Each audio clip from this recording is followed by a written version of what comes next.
মাত্র 5 ম্যাচ খেলেই ILT20 লিগে সবাইকে ছাড়িয়ে গেছেন মুস্তাফিজুর রহমান, যেখানে তার চেয়ে বেশি ম্যাচ খেলার সুযোগ পেয়েও পিছিয়ে আছেন স্যাম কারেন, ডেভিড উইলির মতো তারকারা। টুর্নামেন্টে 1 ওভার হ্যাটট্রিক সহ এখন অবধি সবচেয়ে নজর কাড়া পারফরমেন্স করেছেন দ্য ফিচ। ILT20 লিগে সবাইকে ছাড়িয়ে তার এমন রাজত্ব নিয়ে বাকিটা জানবো রিপোর্টে। 9 কোটি 20 লাখ রুপি বা প্রায় 12 কোটি 37 লাখ টাকা। IPL তো বটেই, ফ্র্যাঞ্চাইজি টুর্নামেন্টে বাংলাদেশি ক্রিকেটার হিসেবে সবচেয়ে বেশি পারিশ্রমিকের বিনিময়ে 2026 IPL খেলতে যাবেন মুস্তাফিজুর রহমান। নিলাম থেকে এমন চড়া দামে তাকে স্কোয়াডে ভিড়িয়েছে শাহরুখ খানের মালিকানাধীন ফ্র্যাঞ্চাইজি কলকাতা নাইট রাইডার্স।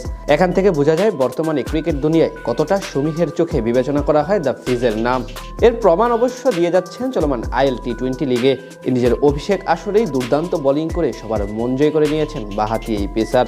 এমনকি দুবাই ক্যাপিটালসের জার্সি গায়ে মাত্র 5 ম্যাচ খেলে ছাড়িয়ে গেছেন টুর্নামেন্টের সব সেরা সেরা বোলারদের। ওভার প্রতি রান খরচ বা বোলিং গড় এসবের দিক থেকেও ফিজ আছেন শীর্ষদের কাতারে। 2025 সালে T20 ফরম্যাটে সবচেয়ে বেশি ম্যাচ খেলেছেন মুস্তাফিজ, আর এই বছরই বল হাতে সবচেয়ে বেশি সফল ছিলেন এই পেসার।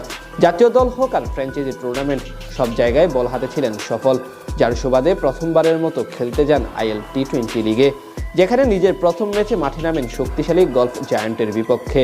সেখানে 4 ওভারে মাত্র 26 রান দিয়ে নেন জোড়া উইকেট। এরপর আবুধাবি নাইট রাইডার্সের বিপক্ষেও 2 উইকেট শিকার করেন এই পেসার।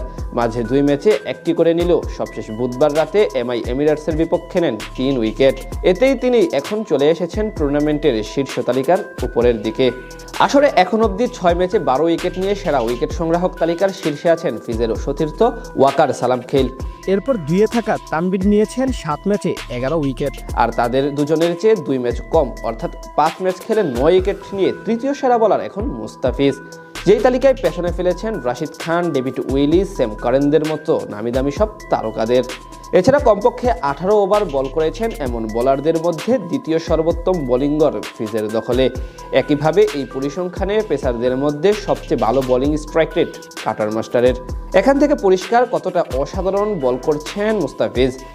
এমনকি গত ম্যাচে শক্তিশালী MI এমিরেটসের সাথে ডেথ ওভারে বল করতে এসে দলকে উপহার দেন একটি ওভার হ্যাটট্রিকের। এমন নজরকাড়া পারফরমেন্সের কারণেই তিনি এখন সবাইকে ছাড়িয়ে শীর্ষ 3-এ, এমনকি সবার নয়নের মধ্যমণিও বনে গেছেন দ্য কাটার মাস্টার। শুধু পরিসংখ্যান নয়, মুস্তাফিজের বোলিংয়ের মাঝে আছে এক ধরনের শিল্প।